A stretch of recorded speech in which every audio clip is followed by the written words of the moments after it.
Hi, everyone. This is HoChie with TaiwaneseAmerican.org. I'm really pleased to be with a very special guest, a really good-looking dude, Brian Yang, actor and producer. You might recognize him from Hawaii Five-0. He plays one of the science tech guys there, right? That's right. Yeah. So tell us a little bit about that role in Hawaii Five-0, as well as your acting career in general. 5-0, I play Charlie Fong. Mm-hmm. He's a lab tech, geeky guy who's supposed to be a local dude. Went to Punahou. If you're from Hawaii, when they introduced the character, everyone was like up in arms, like, "Hey, you didn't go to Punahou." There's a big rivalry on the island there. So it's been fun. I've been there for about 3 going on 4 years now. We just started shooting season 4. That's awesome. I literally got back from Hawaii last night, Uh-huh. and here I am in Berkeley. So Yeah, you travel around a lot between LA, Hawaii, New York, all parts of the country. parts of the country, and then Asia a lot too. Uh-huh. So Greater China, Taiwan, Hong Kong, and mainland. That's awesome. So I go where the work is. It's a hustle. So it's hardly glamorous. It's actually it's really more laborious. Like I'm always chasing something. It feels like. Yeah. So. But it seems like you hang out with a lot of beautiful people on set. Well, Hawaii, You're one of them, right? I don't know about that. Tell us about how you got into acting. Actually, I went to school here at Cal. Mm-hmm. I know I'm wearing an Ohio State shirt, but I went to Cal. Today, Cal is playing Ohio State for those out there who like football. But I went to Cal, and I was in the biology department, but I wound up taking. I fell into acting. I took an acting class, DA 101, just for crap and giggles. I didn't want to curse. And then I wound up loving it. I did a bunch of campus productions here when I was an undergrad. And then by the time I left, I didn't know whether or not I really wanted to do it as a career, being typical Asian American, getting the parental pressure. But I decided to move to LA and give it a shot right out of college. And after a year, I actually had a really good time. I was finding parts, I got into the system, but it wasn't enough to say, you know what, I'm here, I made it, so to speak. So I wound up going to grad school on the East Coast, and I wound up living in New York for a long time. Mm-hmm. So, but I've always stayed involved in acting, but I got my humble beginnings here. Yeah, and you've had some great opportunities. You've been in the independent feature film, Someone I Used to Know. Mm-hmm. That was the more recent film festival circuit, and Saving Face. Right, you had a small role there as well. That's right. Saving Face, man, that was a great movie. Obviously, really lucky to be a part of that. Shot that in New York in mid 2000s, and I can't believe it's coming up on. It's funny I get questions now from young people coming up, and I'm the old veteran, and it scares me because I'm like, man, I feel like these things were just the other day. But between Saving Face and currently Someone I Used to Know, which is making the rounds. We're actually doing a bunch of more festivals. Luckily, we keep getting accepted into new things, and we should be out on VOD soon, on some platform. But like I said, it's as an independent filmmaker and actor, it's you never know where your next job comes from. You just got to stay busy and collaborate with good people and create your own material too. Mm-hmm. And so that's what I'm all about. So working between the East and the West, with the West being here and East, Far East. That's where my zone has been the last 5 or 6 years. So very cool. So speaking about film festivals, making a circuit, the big one is Linsanity, and you're a producer on that. So let's talk about that. I think a lot of people want to hear about Jeremy. Talk about lucking into something.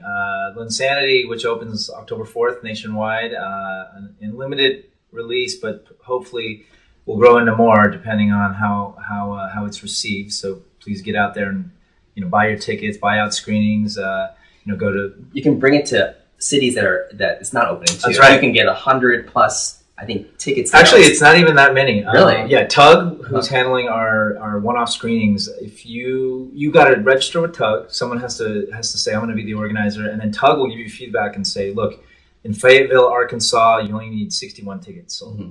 In Las Vegas, Nevada, it might be 100. So it really depends city to city, which screens they're working with.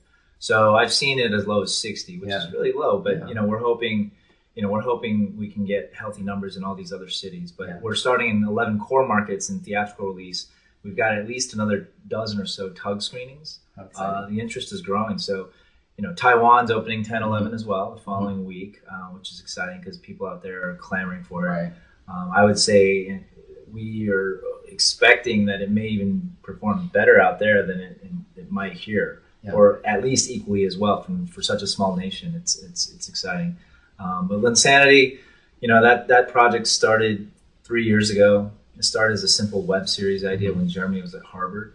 We had no intentions of it being a feature film or me sitting here talking about 10-4 and getting out to see it in Fayetteville, Arkansas, or anything like that. Yeah. And director Evan Jackson Leon came along and had some opportunity to film it. Yeah, Evan was our guy. So my producing team and I, Chris Chen, my co-producer, he knew Evan from before, and Evan had done a lot of stuff with Justin Lin, and he was up and coming, and we're all hoop heads, number one.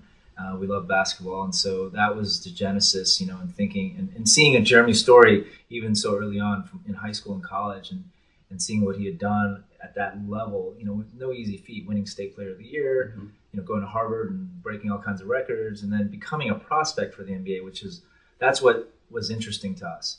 Here was this Taiwanese American kid who was like potentially going to make the NBA. That was enough for us to chase the story.